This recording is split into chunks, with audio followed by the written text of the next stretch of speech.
तो पूर्व पक्ष हो गया था इस अधिकरण का। तस्मात् नास्ति अक्षयादित्य और अंतः परमेश्वरा। अक्षय आदित्य के भीतर विद्यमान जो पुरुष है वह परमात्मा शुद्ध ब्रह्म नहीं हो सकता। इत्यं प्राप्ते ब्रूमः, ऐसा पूर्व पक्ष प्राप्त होने पर जवाब में कहते हैं अंतस्तद्धर्मोपदेशात् इति। येष्वन्तरादित्य येष्वन्तरक्षिणीति च श्रूयमाणः पुरुषः परमेश्वर एव न संसारी। श्रूयमान जो पुरुष है वो कोई साधारण जीव नहीं है, वह परमेश्वर ही है। कुतः तद्धर्मोपदेशात्, क्योंकि ब्रह्म का जो धर्म है तस्य ही परमेश्वरस्य धर्माः यह उपदिष्टा, क्योंकि उस परमेश्वर के धर्म यहाँ उस प्रकरण में उपदिष्ट है। तद यथा, जैसे उसका नाम बताया, तस् उदिति नाम, ऐसे श्रावित्वा इति श्रावित्वा ऐसे सुना करके आगे क्या लेगा, तस्य आदित्य पुरुष से नाम सयेष सर्व पाप में उदित इति। उस आदित्य पुरुष का ऐसा नाम क्यों बताया, उसका नाम उत्त क्यों है, क्योंकि सकल पापों से वो ऊपर उठा हुआ है। हेतु दे दिया, एष सर्वेभ्य पाप में उदित अतएव उदिति नाम, जिसलिए सकल पुण्य पाप आदि जाल से ऊपर उठा हुआ है, इसलिए वो उत्त नाम वाला है करके वह निर्देश दिया। यदि सर्व पाप में अपगमे निर्वक्ति, सर्व पापों का अपगम द्वारा उसका निर्वचन किया, उत्त नाम का निर्वचन किया।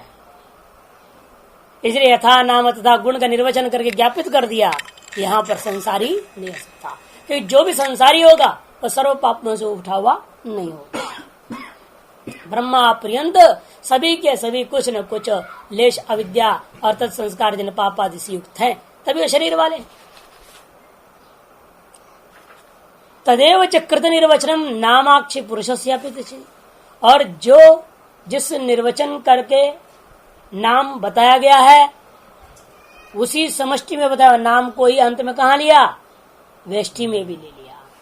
तदेव च कृत निर्वचनम नाम अक्षी पुरुषस्यापि, जिसका निर्वचन किया गया ऐसा जो नाम है उस नाम को अक्षी पुरुष में भी अतिदेश कर दिया। यह नाम तन्नाम इति, जो नाम वहां है आदित्य मंडल पुरुष का, वही नाम इस अक्षय पुरुष का भी है, क्योंकि परमेश्वर अभिन्न है। जो परमेश्वर वहां है वही इस उपाधि में भी है, सर्वोपाधियों में वही है। जैसे किसी भी उपाधि में हो उसका नाम उत्तर। सर्व पापमापगमश्च परमात्मन एव श्रूयते, और सर्व पापों का अपगम केवल परमात्मा में ही संभव है, क्योंकि अन्यत्र चांद्रज्ञ में कहा है 8वें में, यह आत्मा अपहत पापा विजरो मृत्यु विगत सो इत्यादि का दिया इत्यादि। तथा चाक्षुषे पुरुष है, इतना ही चाक्षुष पुरुष का वर्णन करते वक्त वह और भी उस परमात्मा का धर्म का वर्णन किया। क्या धर्म है, सही वरिक तत्साम तद्दुक्तम तद्यजुस्तद ब्रह्म, वही ऋक है, वही साम है, वही उक्त है, वही यजु है, वही ब्रह्म है कर दिया। सवेद रूपा तो परमात्मा ही हो सकता है, कोई संसारी नहीं हो सकता। इधर ऋक सामाध्यात्मकता निर्धारयति, चाक्षुष पुरुष इस प्रकार से ऋक सामाध्या का रूपा निर्धारण किया, वह परमेश्वर में ही संभव है। साच परमेश्वर से उपपद्यते, वह बात परमेश्वर में ही संभव है। क्यों, क्योंकि सर्व कारणत्व सर्वात्मकत्व उपपत्ति है, क्योंकि सभी का कारण है, अतः सर्वात्मक है वो। जैसे जितने हैं, घड़ा है, कसोरा है, कुल्लड़ है, दीपक है, सारा है, ये सब क्या है, मिट्टी रूप है। सर्वात्मक होने के नाते सब मिट्टी में ही है, मिट्टी से अभिन्न है वो। मिट्टी से अभिन्न होने के नाते, मिट्टी से बना हुआ होने के कारण सब क्या कहोगे, सब मृण्मय। तद्वत सर्वात्मक जैसे मिट्टी है, यहाँ सकल कार्यात्मक मिट्टी ही है, कारणात्मक ही है। अतः सर्वात्मक कौन होगा, परमेश्वर ही हो सकता है, दूसरा नहीं, क्योंकि सभी का कारण परमेश्वर है, संसारी नहीं है। पृथ्वी अग्निआत्मात्मक है चाधिदैवतम ऋक्सा में, वाक् प्राणात्मक चाध्यात्म अनुक्रम्याः, देखो पृथ्वी अग्नि आदि रूपेण आदि दैवत में कहा, और ऋक् साम कोई वाक प्राणी आदि उसमें अध्यात्म में कहा है ना। दोनों को कहने के बाद कैसे तस्य ऋक् साम गेष्ठ दैवतम कह दिया। ऋक् और साम आदि दैवत, पृथ्वी अग्नि आदि का वर्णन किया और ऋक् और साम को उसके दाएं और बाएं बाजू जैसे कथन कर दिया।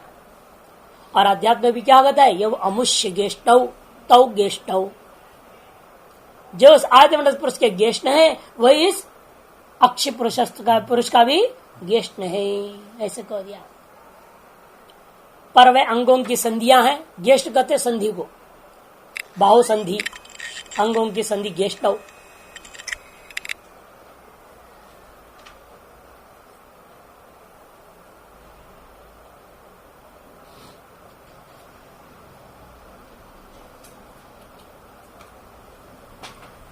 तो सर्वत्र अतिदेश जो करे, एकत्र श्रुत को अन्यत्र अतिदेश कर रहे हैं ना। एकत्र श्रुत धर्म से अन्यत्र संबंधो अतिदेश है, नियम है। एकत्र जो श्रुत धर्म है उसको अन्यत्र संबंधित करने का नाम अतिदेश है। संबंधित तभी करेंगे ना जहां संबंध करने योग्य होगा, अयोग्य में संबंध जोड़ा नहीं जाएगा। वहां योग्यता है अतएव संबंध जोड़ दिया गया है। तो वही है, अतएव अभिन्न होने के नाते संबंध भी आसान हो गया, ये समझना है। और लोग कह सकते हैं या देवता आदि को क्यों नहीं लेते हो, क्योंकि देवताओं के लिए न वही देवानाम पापम गच्छति। अन्यथा प्रधारक में कहा न वही देवान पापम गच्छति, देवताओं के पास पाप संबंध नहीं होता। अर्थात क्या है, देवता भी सर्व पाप रहित है। तब कहेंगे वहां तात्पर्य है, उसको समझो, वह सापेक्ष कथन किया जा रहा है। सर्व पाप रहित तो केवल परमात्मा ने, वह सर्व पाप में नहीं कहा जिसे यहां पर कहते हैं, वहां पर वैसा शब्दावली नहीं है। यहां पर क्या था, मंत्र में स्पष्ट ही था कि जो है अपद पापमा सर्वेभ्य पापमाभ्य विशेषण देखो। यदि वहां सर्व पाप निषेधिष्ट होता न वही देवान सर्वम पापम गच्छति बोलना चाहिए, केवल पापम गच्छति कह दिया। जैसा मनुष्य है वैसे देवता में नहीं है। मनुष्य में उसका गलत सोचने, समझने, करने, सारी चीजों का पाप लग जाता है, और देवताओं को नहीं। जब तक क्रियान्वित नहीं करते तब तक नहीं लगते। ये मानस पाप में नहीं माना गया। ये मानस सोच सकते हैं, लेकिन तुरंत उनके यहाँ उत्कृष्ट योनि होने के नाते विवेक जगता है और उसको काट लेते हैं, फिर परमात्मा चिंतन कर देते हैं। इस चिंतन के द्वारा वो उसको दूर कर लिया। ऐसे यहां नहीं हो पाता है। अतएव यहां जिस प्रकार के हर बात पे, हर कदम पे पाप ही पाप है, वहां पर ऐसा नहीं है। इसीलिए सापेक्ष कथन किया कि यथा मनुष्यों को पाप गच्छति तथा देवान प्रति पापम न गच्छति। ये वहां तात्पर्य है, सर्व पापा भाव नहीं है, वो तो केवल परमेश्वर में ही हो सकता है। और दूसरा इसमें क्या युक्ति है आपके पास, यदि देवता लोगों का सर्व पाप रहित होते, अपने स्वरूप को प्राप्त होते, क्षीण पुण्य सर्व विशंति कैसे बोल रहे हैं आप। इस स्वर्ग से वो लोग आएंगे वापस, का मतलब ये हुआ कि वहां ऐसा भी पाप लेश रह गया जिसके कारण उसको पुनर्जन्म की प्राप्ति होती है। तस्मिन यह संपात विषित्वा अतैतम अध्वान पुनर्निवर्तनते, है ना।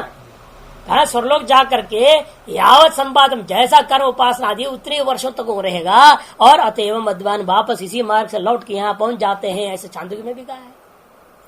इसे देवताओं में कहा जो पाप असंबंध है वह सापेक्ष है, अनिरतिशय नहीं है, निरपेक्ष नहीं है। अतः निरपेक्ष पाप संबंधा भाव केवल परमात्मा में ही हो सकता है, अन्य किसी में भी संभव नहीं है। तथा अध्यात्म वैवाही वापस इसलिए क्या हो गया, ये अतिदेश सब हो रहा है। जैसा आदित्य मंडल पुरुष में वैसे ही अध्यात्म जो चक्षुष पुरुष में भी कह दिया। और यौ अमुष गेष्टौ तौ गेष्टविति तच्च सर्वात्मनि ये उपपद्यते है। और यह बात सर्वात्मा जो परमात्मा है, शुद्ध ब्रह्म है, उसी को लेना पड़ेगा। सोपाधिक ब्रह्म सोपाधिक रूप में अपने ग्रहण किया, लेकिन उस उपाधि में उस विशुद्ध दृष्टि करनी पड़ेगी। लेकिन एक ध्यान रखना, यहाँ पर शुद्ध निर्गुण ब्रह्म विद्या नहीं है। ये जो छांदोग्य जिस पर विचार कर रहे हैं निर्गुण ब्रह्म विद्या का नहीं है, तो उपासना प्रकरण से प्रथम अध्याय का मामला है। ये क्यों फिर आप कह रहे हो बार बार ब्रह्म ब्रह्म ब्रह्म कर गया, इसलिए कर रहे हैं ये उपासना ब्रह्म दृष्टि से करने के लिए। पूर्व पक्ष का अड़ने में क्या है और इसमें अंतर क्या है? पूर्व पक्ष का दृष्टिकोण से क्या होता है, लाभ यहां पर यह हुआ कि आप उपासना को ब्रह्म दृष्टि नहीं करेंगे, आदित्य मंडल पुरुष का दृष्टि से उपासना आप जो कर रहे हैं ईश्वर दृष्टि उपासना करेंगे, ब्रह्म दृष्टि उपासना नहीं करेंगे। और इष्ट क्या है? ब्रह्म दृष्टि उपासना। अति सारी बात यहां सिद्ध करने का प्रयास कर रहे हैं कि इसमें जो भी है ये सब परमात्मा का ही लक्षण है, बता गया। इसलिए पुरुष को परमात्मा समझना, परमात्मा दृष्टिया उपाधियों उपासना करना। कहेंगे यहां पर भाष्यकार भी तद्यमे वीणायाम गायंती एतंते गायंती तस्माते धनजनयः। तद्यई में जो लोग यहाँ विद्वान, जो संगीत के विज्ञाता, बाजा बजाने वाले के ज्ञाता लोग वीणा में गाते हैं, वे वास्तव उस परमात्मा का ही गायन कर रहे हैं, इसलिए वे धन संपत्ति वाले हो जाते हैं। इस लौकिकेशु भी गानेशु, लौकिक गानों में भी अस्यैव गीयमानत्वं दर्शयति, उसी परमात्मा की गायन का कथन किया गया है। तच्च परमेश्वर परिग्रह घटते, यह बात परमेश्वर का परिग्रह करने पर ही घटेगा, क्योंकि परमेश्वर के मामले आया है यद विभूति मत सत्यम श्रीमत ऊर्जितम तत्देवावगच्छत्तम मम तेजो अंश संभवम इति भगवद गीता दर्शनात्।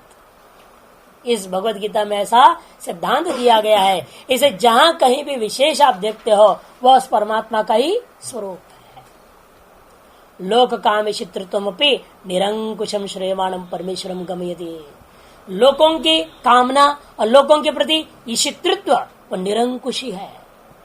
जो सांकुश कथन भी हुआ है वो बात अलग है, वो उपासनार्थ कहेंगे। जाके केवल ऊपर के लोग अधिदैवत में कहा, अधिदैवत में केवल नीचे के लोग कहा। ये जो केवल ऊपर या केवल नीचे का जो है वो उपाधि को लेकर के ना, अधिदैवत और अध्यात्म। वास्तव में जहाँ केवल ईश्वर की बात आता है वहां सर्वलोकों का काम और सर्वलोकों का ईशितृत्व कथन किया है। जैसे बता रहे देखो अत्र ब्रूमः, इसलिए लोकम लोक काम ईशितृत्व निरंकुशम श्रेयमाणम परमेश्वरम गमयति। लेकिन जो पूर्व पक्ष ने कहा यदुक्तम हिरण्यश्व रूप श्रवणम परमेश्वर नोपदित, ये जो पूर्व पक्ष ने कहा लेकिन हिरण्यश्व जो रूप का श्रवण है, तीन ही हेतु उसके पास थी, रूपवत्वाद, आधारवत्वाद, मर्यादित ऐश्वर्यवत्वाद। ये तो तीन हेतु, तीनों का खंडन करेंगे। देखिए हिरण्यश्व रूप श्रवण जो है परमेश्वर उपपन्न नहीं होगा, यदि यदुक्तम अत्र ब्रूमः, इस विषय में हम कहते हैं स्यात् परमेश्वर से भी इच्छावशात मायामयम रूपम साधकानुग्रहार्थम। कहते वो रूपवत्व ब्रह्म में मानने में भी कोई आपत्ति नहीं है हमें। क्यों? साधकों पर अनुग्रह करने के लिए मायामय रूप को समष्टि में धारण करने में कोई आपत्ति नहीं है। परमेश्वर से आपी इच्छावशात, वहां पर भी कामना तो अपने माना ही है, स्वकामयता कामना भी जीवों के अनुसार है। इसलिए कहते साधकों का अनुग्रह करने के लिए उस ब्रह्म में एक कामना रूप स्फुरण हो सकता है और उस वजह से अनेक रूपों वाला वो ईश्वर बन सकता है। माया येषा मया सृष्टा यन्मां पश्यसि नारद सर्वभूत गुणैर्युक्तम मैवं मां ज्ञातमर्हसि। महाभारत में स्पष्ट कहा, अरे हे नारद, जो कुछ भी तुम देख रहे हो ऐसा मया सृष्टा माया, यत्किंचित मया सृष्टा यह माम पश्यसि, और जो तुम मुझे भी देख रहे हो ये माया के द्वारा ही बना हुआ है। नहीं तुम मुझे देख ही नहीं सकते, निर्गुण निराकार को देखोगे कैसे? जो तुम देख रहे हो, मुझ विष्णु से बात कर रहे हो, ये विष्णु शरीर भी क्या है? माया से द्वारा सृष्ट है। चाहे ब्रह्मा है, चाहे विष्णु है, चाहे राम है, कृष्ण है, शिव है, कुछ भी है। यदि आप शरीर मानते हो वह शरीर माया विशिष्ट ही होगा। मया मया मया सृष्टा ऐसा माया यन माम पश्यसि नारद सर्वभूत गुणैर्युक्तम। इसलिए सकल भूतों के और सकल गुणों से युक्त मुझे तुम देख रहे हो। एवं माम मां ज्ञातुमर्हसि, लेकिन मुझे यही सगुण साकार रूप वाला करके मत समझो।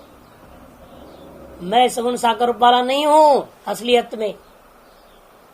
एवं माम ज्ञातुम मारसी बने नौरसी, ऐसा स्पष्ट कथन कर रहे हैं। इसका मतलब क्या? नारद पर अनुग्रह करने के लिए ही वह सगुण साकार उदाहरण किए थे, और नारद यह ना समझे कि यही परमात्मा है, उसी में उसकी बुद्धि रूढ़ न हो जाए सगुण साकार में।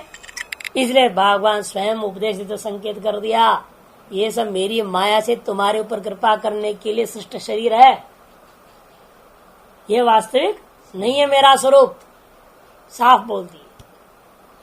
अपिच यत्र तो निरस्त सर्व विशेषम पारमेश्वरम उपदिश्यते, इसीलिए अन्यत्र उपनिषद में क्या है? निरवय सर्व विशेष रहित, निरस्त सर्व विशेष, ऐसा परमेश्वर रूप का उपदेश तो हुआ है। भवती तत्र शास्त्रम, ऐसे भी शास्त्र तो है, अशब्दम स्पर्शम रूपम अव्ययम इत्यादि। इसलिए वास्तव में परमेश्वर का स्वरूप अरूप ही होता है, और रूपवत्व किस लिए है? सृष्टि के लिए ही है, केवल साधक उपासक जीवों का ऊपर कल्याण करने के लिए, उन पर अनुग्रह करने के लिए। सर्व कारणत्वात् विकार धर्मैर्विशिष्ट परमेश्वर उपास्यत्व निर्देशित है। कहते फिर सगुण धर्मों का क्यों आया वहां पर? रूप तो सही, धर्म भी नहीं, धर्म भी आ गया। कहते वो भी सबका कारण होने के नाते विकार का धर्म अतिदेश कर दिया लोगों ने, विकार का धर्म को अतिदेश कर दिया। तो हर कपड़ा लगभग सफेद धागे से ही बनते, रुई से बना, रुई से धागा बना, और धागे सब कपड़े बने। बहुत ही कम है जहां धागे कोई रंग करके बनाया जाए, बहुत ही कम ऐसा होता है। ये तो होता क्या है? सब सफेद धागों से ही बन जाएगा। उसके बाद आपने क्या किया? किसमें डाला था? कारी में, पट में। लेकिन वो सब रंग कहां गया? कारण में भी घुस गया। इन कारण कैसे है?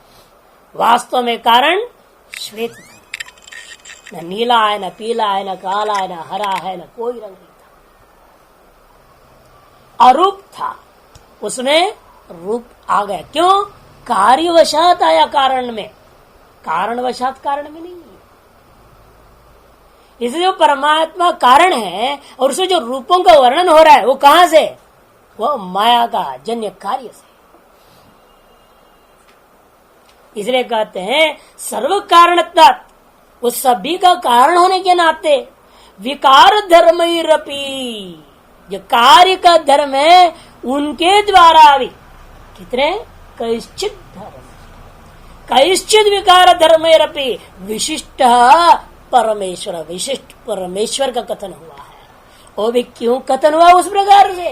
उपास्यत्वेन निर्दिश्यते, वह भी उपासना के लिए ऐसा निर्देश किया गया।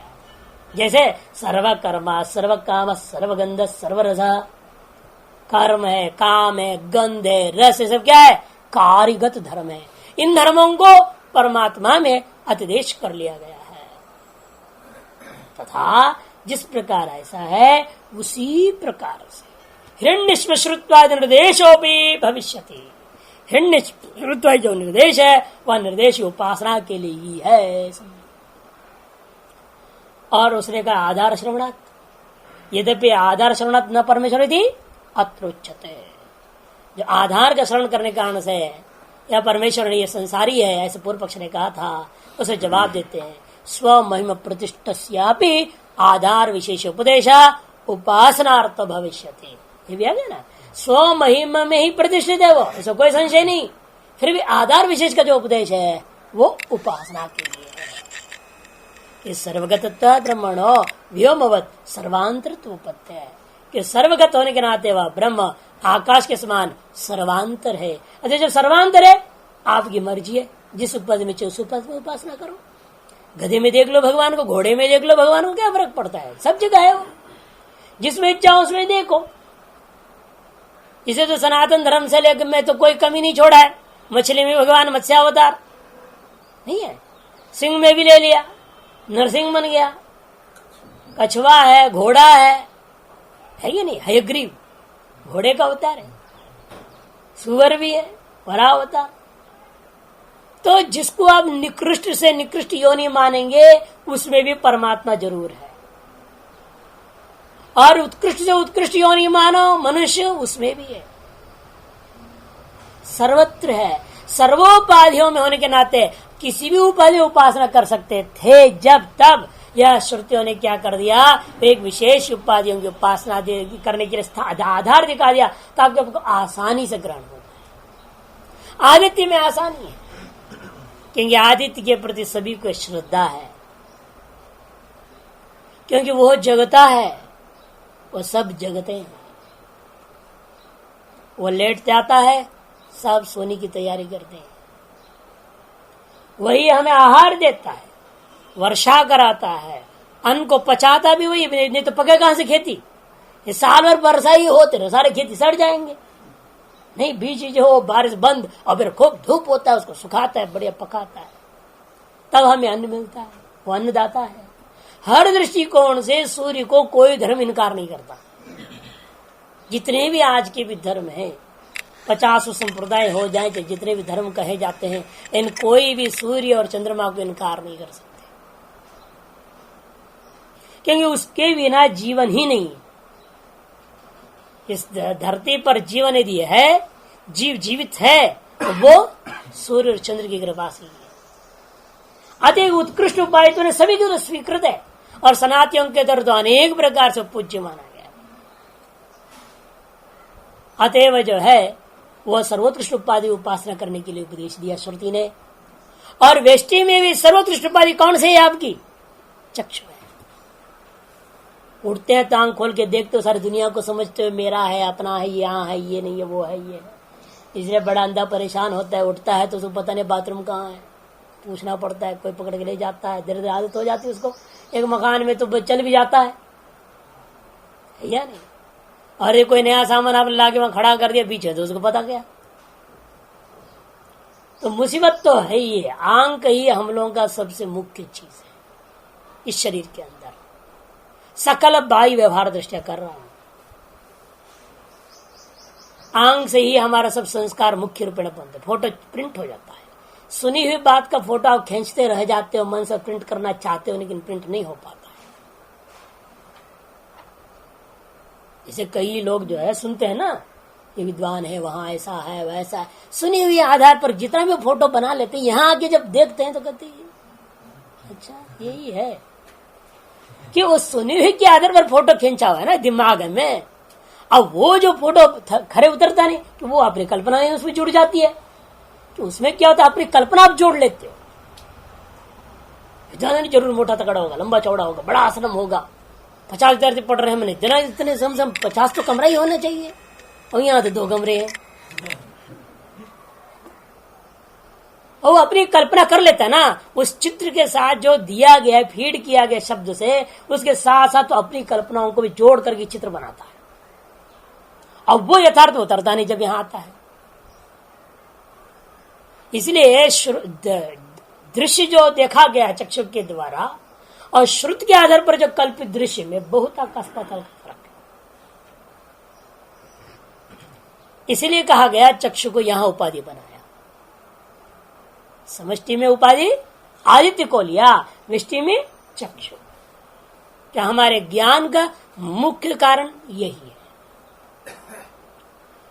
ऐश्वर्य मर्यादा श्रवणम अपि, और ऐश्वर्य मर्यादा का बात कहा गया तो वो भी मर्यादित ऐश्वर्य, उसको सीमित ऐश्वर्य है। कहते नहीं, वह भी अध्यात्म दैवत विभागापेक्षम उपासनार्थमेव, वो भी अधिदैवत और अध्यात्म रूपा विभागों की अपेक्षा लेकर के कहा गया। केवल ऊर्ध्व लोग, केवल नीचे के लोग, ऐसे कह दिया गया है। वह भी उपासना मात्र के लिए समझो। तस्मात् परमेश्वर एवं अक्षय और अंतर उपदिश्यत है। इसलिए परमेश्वर यहाँ पर अक्षय और आद्र उपाधियों में उपदिष्ट समझो।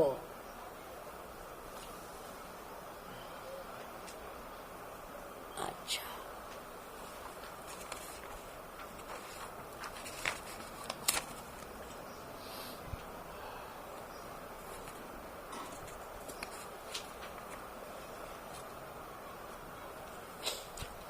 ऐश्वर्य भेद व्यपदेशाचान्य, भेद व्यपदेशाच अन्य, भेद व्यपदेश भी है। अन्य, अन्य मैंने पहला अन्य को ले लो, अन्य संसारी से भिन्न है यहाँ पर पुरुष शब्द वाच्य।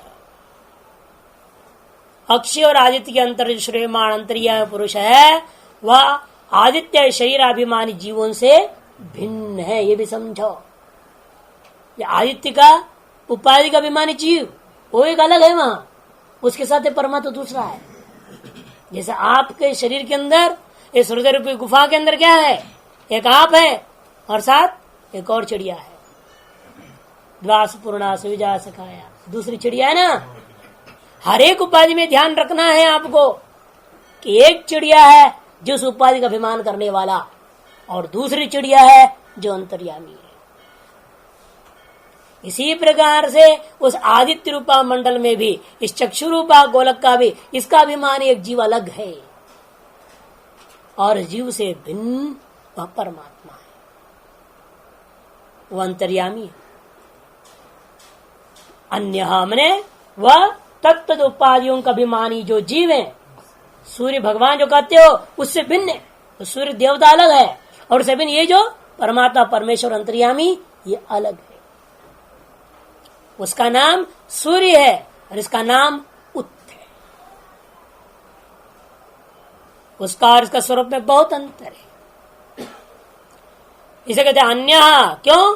भेद व्यपदेशात्, भेद पूर्वक ही उपदेश किया। यह आदित्य तिष्ठन का ना, यम आदित्यो न विद्यो, जिसको आदित्य भी नहीं जानता, आदित्य में रह रहा है लेकिन आदित्य उसको नहीं जान रहा है। इसका मतलब क्या? वो आदित्य से भिन्न है। क्या आप अपने आप को नहीं जानते हो? आप अपने आप को जानते हैं ना। ये तो नहीं कि आप इस शरीर में रहने वाले आप अपने आप को नहीं जानते हो। आप जिसको नहीं जानते वो भी इसमें एक और है बोलेंगे तब ये निर्णय हुआ वो आपसे भिन्न होगा। इसी के अंदर रहते हुए जिसको मैं नहीं जान रहा हूं इसका मतलब क्या? वो मुझसे जरूर भिन्न होगा। अतएव इस शरीर के अंदर रहते हुए भी मैं उसे नहीं जानता, व्यवहार बन सकता है। इसे कहते हैं उस अंतर्यामी ब्राह्मण में जो उपदेश दिया, आदित्य उपाधि वाली है ना, अंतर्यामी ब्राह्मण एक पर्याय में आदित्य भी आया है, उसे उपदेश हुआ। इसलिए जीव का नियम्य और परमेश्वर नियामक है। इसे जीव क्या हो गया? नियम्य हो गया और उसका नियामक वहां परमेश्वर दूसरा है, ऐसे उपदेश हुआ है। अस्तिच आदित्य शरीराभिमानीभ्यो जीवेभ्यो अन्य ईश्वरो अंतर्यामी, और है भी आदित्य शरीर का अभिमानी जो जीव हैं उनसे भिन्न एक ईश्वर अंतर्यामी अलग है। यह आदित्य तिष्ठन आदित्यादंतरो यम आदित्यो न वेद यस्य आदित्य शरीरम न आदित्यम मंत्रो यमयति यह आदित्यम अंतरो यमयति येष आत्मा अंतर्यामी अमृत। 3-7-9 बृहदारण्यक में ये आदित्य तिष्ठन जो आदित्य में रहते हुए आदित्य की अपेक्षा से और भी सूक्ष्म है। आदित्याद भी अंतरो यम आदित्यो न वेद, जिस पुरुष को आदित्य नहीं जानता, यस्य आदित्य एव शरीरम, जिसका आदित्य का जो शरीर है वही इसका शरीर है। जो आदित्य का शरीर है वही इसका शरीर, इसका कोई अलग शरीर आदि नहीं है। अंतरो यमयते, यह आदित्य मंत्र यमयति, जो आदित्य के भीतर रहकर आदित्य को नियमन करता है। अर्थात आदित्य क्या है? नियमी हो गया, वो नियामक हो गया। ये शत आत्मा, वही तुम्हारी आत्मा है, वही अंतर्यामी है, वही अमृत है, कह दिया गया। इति श्रुत्यंतरे भेद व्यपदेशा तत्र ही आदित्यदंतरो यम आदित्यो न वेदयति वेदितुर आदित्याद विज्ञानात्मन अंतर्यामी स्पष्ट निर्देशते। वेदिता जो आदित्य है, जो कि विज्ञानात्मा है, उससे भिन्न अंतर्यामी का स्पष्ट निर्देश हुआ है।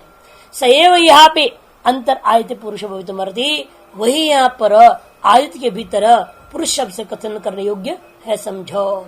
श्रुति सामान्यात्, सब उपनिषद है, सब एक उपासनाओं को कथन करने जा रहे हैं। तस्मात् परमेश्वर एव यह उपदिश्यते सिद्धम, इसे परमेश्वर का ही यहाँ पर उपदेश हुआ है, यह सिद्ध हुआ। इसलिए परमेश्वर की उपासना है, वह उपास्य इस रूप में है, इस आधार में है, और एक तद उपाध्य अनुसारेण तत्त परिच्छिन्न मर्यादा वाला करके आप उपासना करते हैं। वास्तव में वह परिच्छिन्न है, अरूपी है और किसी प्रकार का आधार आदि से रहित है। उसी की अब उपासना करेंगे तभी उत्कृष्ट फल मिलेगा ना, नहीं तो उपासना से उत्कृष्ट फल कैसे मिलेगा? यदि आप एक संसारी की उपासना करो तो संसार फल मिलेगा। जिस धर्मों से युक्त और जिसकी उपासना करोगे वैसे तो फल भी मिलेगा। आपकी सेठ की जो आरती उतारते रहो, सेठ को प्रसन्न करते रहो, क्या मिलेगा? वो 2-4 लाख दे देगा। चलो, सेठ खुश जिस दिन हो जाएगा, भाई महाराज जी हमारा को बहुत मानते हैं, हमारी हर जगह प्रशंसा करते हैं, नहीं कथा प्रवचन उसका नाम ले लिया। अब जो है कई लोग क्यों भंडारा देने को तैयार रहते हैं? क्योंकि वहां पंगत में खड़े होकर घोषणा होता है, अमुक सेठ ने आज जो है आप सबकी भिक्षा प्रदान किया है, बोर्ड पे लिख दिया जाता है, अमुक सेठ की ओर से आज भंडारा, नाम आ गया ना उधर उधर, बहुत खुश रहता है। कहते अगली बार फिर भंडारा देगा, अब 2 दे देगा, कल 1 दिन इसी तरह खुश हुआ, देखा इधर ही 2 बार मेरा नाम आएगा सबके सामने, मेरे को देखेंगे लोग, मैं सबको दक्षिणा भी दूंगा, मेरे को आशीर्वाद मिलेगा, अनेक भावनाएं, उसकी खुशी हो जाती है और बड़ा उसकी उपासना कर रहे हैं। इसलिए बोलते हैं सुधि भी उपास्य थी, शुद्ध उपास्य, क्या ये सब चीजें भी जो है धन दाता है, बड़े विद्वान लोगों के द्वारा भी उपास्य हो चुका है। और उनकी इसलिए सेवा करते हैं, पराठे पहुंचा देते कमरा में, सारी देखभाल हो जाती है, वो खुश रहते हैं। और यहाँ आते हैं तो 2 बार आने को नाम नहीं लेते हैं ज्यादातर, और कहते यहाँ जाने तो पानी भी नहीं पूछता है, कैसा आदमी है ये, वो आदमी ही नहीं मानते। अच्छी बात है, हाँ, जिस दिन आदमी मान ले तो मुसीबत हो जाएगा। नहीं, इसलिए पानी भी नहीं पूछना चाहिए, साधु बने रहना है तो। यदि इन लोगों को चाय भी पिला देते तो और मुसीबत हो जाएगा। महाराष्ट्र में तो पद्धति है, जो भगत आ जाए आश्रम उसको सबसे पहले चाय बनाएंगे, पिलाएंगे। हम नहीं देंगे, बड़ा मुसीबत काम है भाई, यहाँ आश्रम बनाना बेकार है, और न चाय पिला तो फिर को लोग कहीं उल्टा पूछा, अरे वो महात्मा पिलाता, ये महात्मा पिलाता, तुम नहीं पिलाते हो, मंडलेश्वर भी पिलाते हैं, आप नहीं पिलाते हो, न मुश्किल हो जाएगा। इसलिए जगह आश्रम बनाना नहीं चाहिए, बेकार है काम। आश्रम ऐसी जगह हो जहाँ बैठे हो, भिक्षा पहुंच जाए, चुपचाप ला के दे, और आपसे कोई अपेक्षा न करे। ना कभी कभी चौकीदारी की अपेक्षा कर देते हैं ना, वो भी ठीक नहीं है। वो अधिकतर लोग क्या करते हैं, बड़े चालाक हैं लोग, दक्षिण में भी हमने देखा, यार अपने बगीचा है, नारियल का बगीचा, ये वो है, उस बीच में बना देंगे, महाराज आप यहाँ रहना, असली रहस्य तुम चौकीदारी करो। तो असली कहानी है कि तुमको चौकीदारी करना है। हाँ, कि चोर आवे तो आप रहेंगे, तो भाई 24 घंटा आप रहेंगे, आपको तो घर गृहस्थी तो है नहीं, कहीं आना जाना है नहीं, और न कर को रखो तो चला जाता है घर, इसके पत्नी बच्चे, वो थोड़ी यहाँ बैठेगा। मुझे महंगा भी पड़ता है, वो तनख्वाह भी दो, सब दो, उल्टा वो भी चोरी कर जाता है। आप तो महात्मा विश्वास है उसके ऊपर, ये तो भाई 50-50 बेसिस पर किसी को बांटेंगे तो नहीं ना, कोई गंदा काम तो करेंगे नहीं। अब असली कदर की दृष्टिकोण देखो कहाँ है। तो इसीलिए ये सब चक्कर में पड़ना बेकार काम।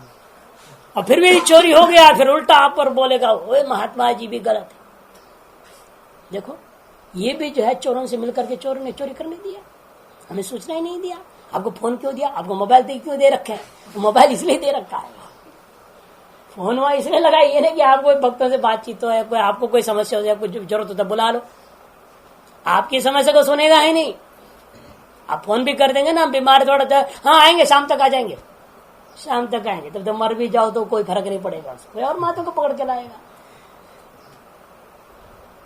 लेकिन चोरी हो रहा है, तुरंत आपको सूचना देना है वहां पर, उसके लिए लगा है फोन।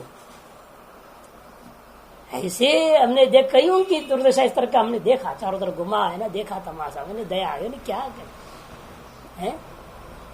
वास्तव शुद्ध पास से सही बनाया उसने बेचारे ने, नहीं व्याकरणकार ने।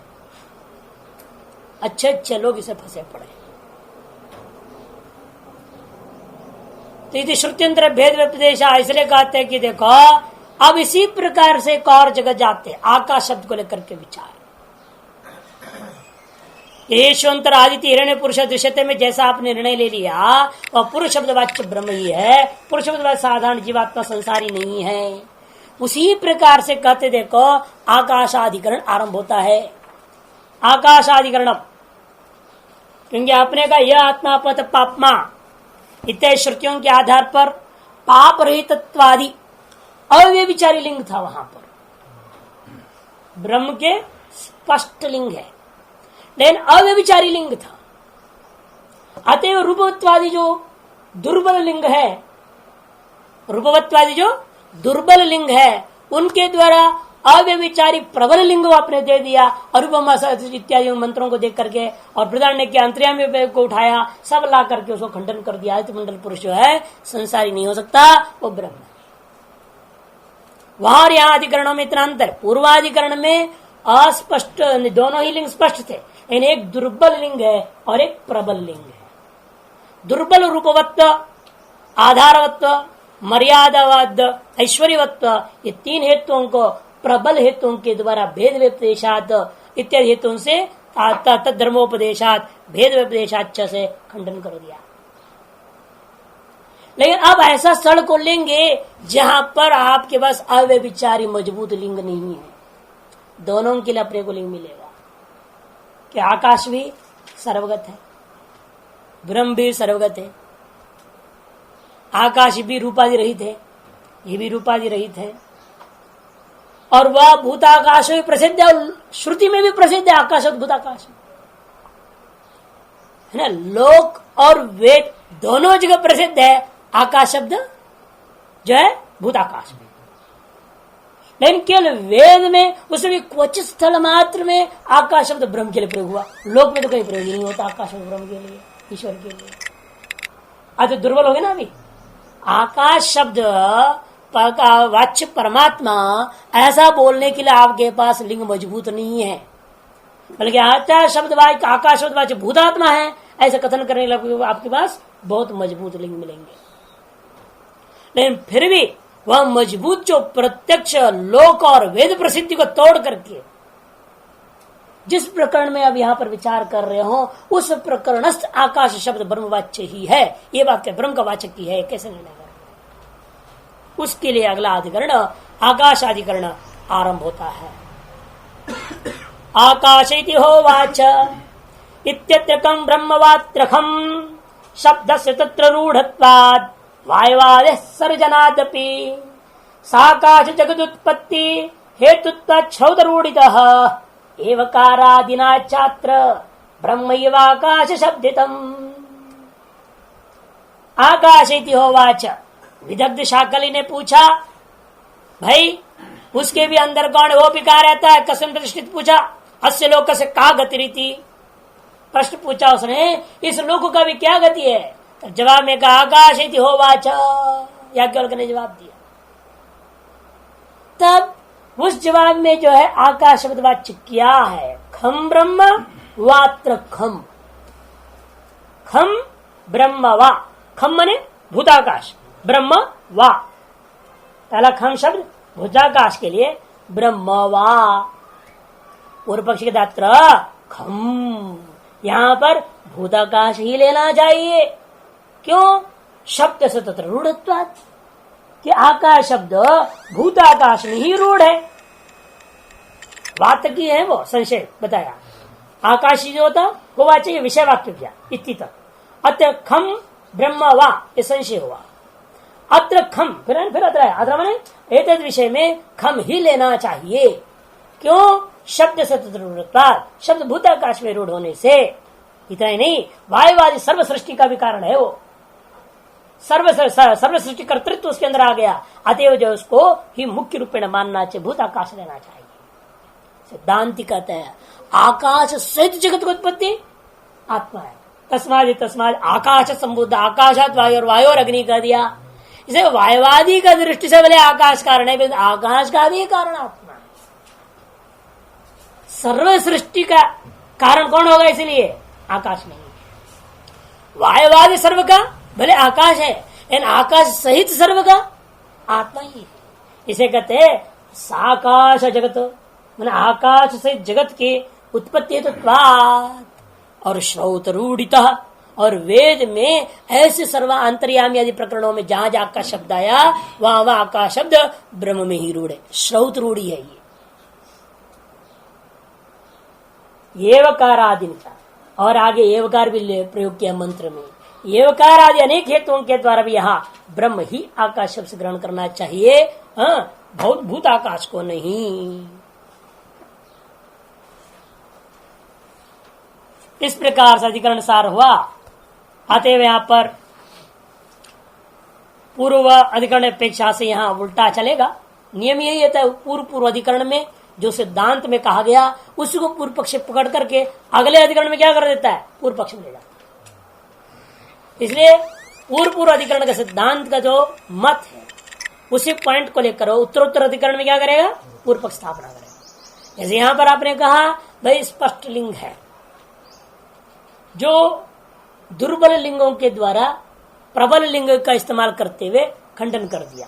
जो दुर्बल लिंग थे जिसके द्वारा आप वहां पर संसारी सिद्ध कर रहा था पूर्व पक्षी, उसको प्रबल लिंगों के द्वारा, श्रौत लिंगों के द्वारा ही आपने परमात्मा सिद्ध किया। अब वो कहता है यह मैं ऐसा श्रौत प्रबल लिंग ही दूंगा जिसे भूत आकाश से सिद्ध हो जाएगा। आकाश शब्द से श्रुति के प्रबल लिंग हम प्रदान करेंगे कि श्रुतियों में भी आकाश शब्द भूताकाश में ही प्रयुक्त हुआ है।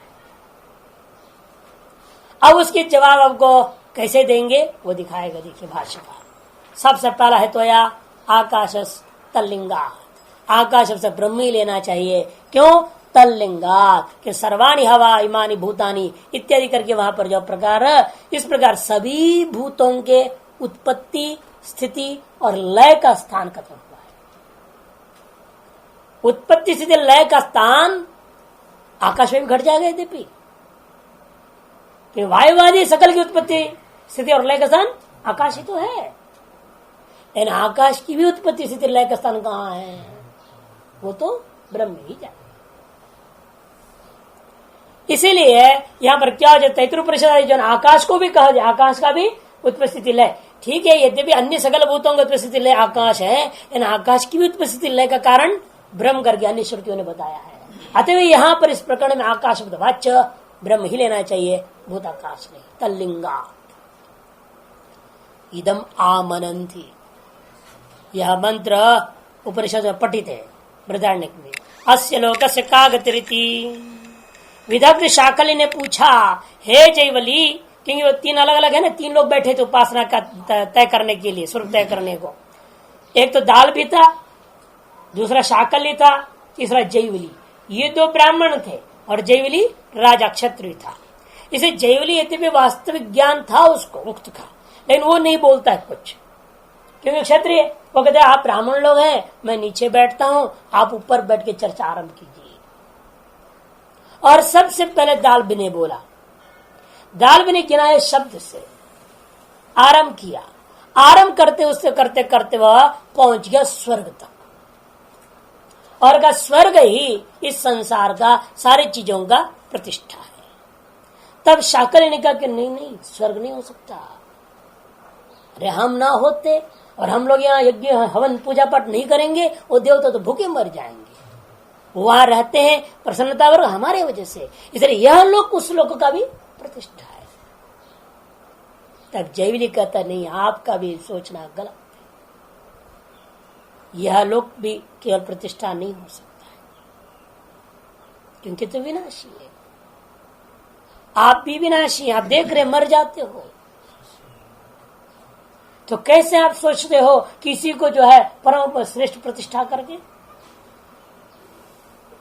फिर उसने पूछा फिर इस लोक का भी, अस्य लोकस्य का गति ही। तब वो शाकल ने पूछा ठीक है महाराज, फिर आप ही बता दो, यदि जानकारी है तो इस लोक का भी प्रतिष्ठा कौन होगा। तो जवाब में उसने कहा आकाश ही होगा।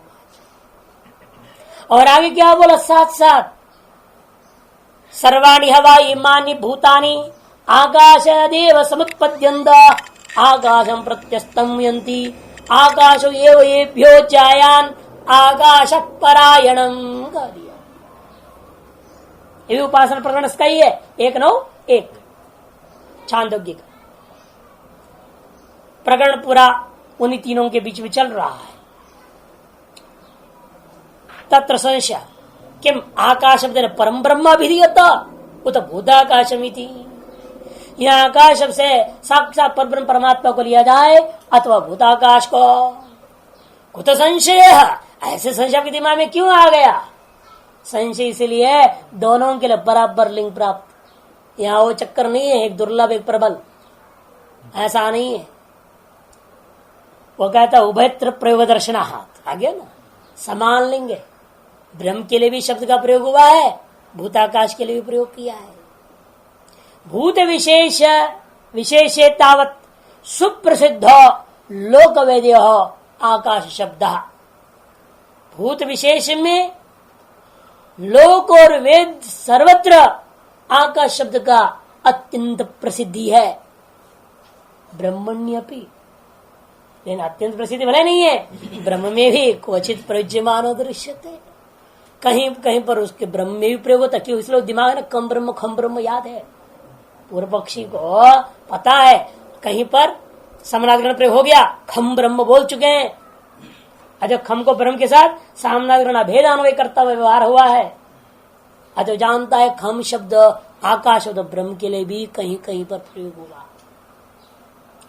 अब श्रौती रूढ़ी को माना जाए या लोक वेद उभय सामान्य रूढ़ी को माना जाए, वर्तमान प्रकरण में किसको मानना चाहिए? इस पर आरंभ करता है पूर्व पक्षी। यत्र वाक्य शेषवशात असाधारण गुण श्रवणाद्वा निर्धारितम ब्रह्म भवति।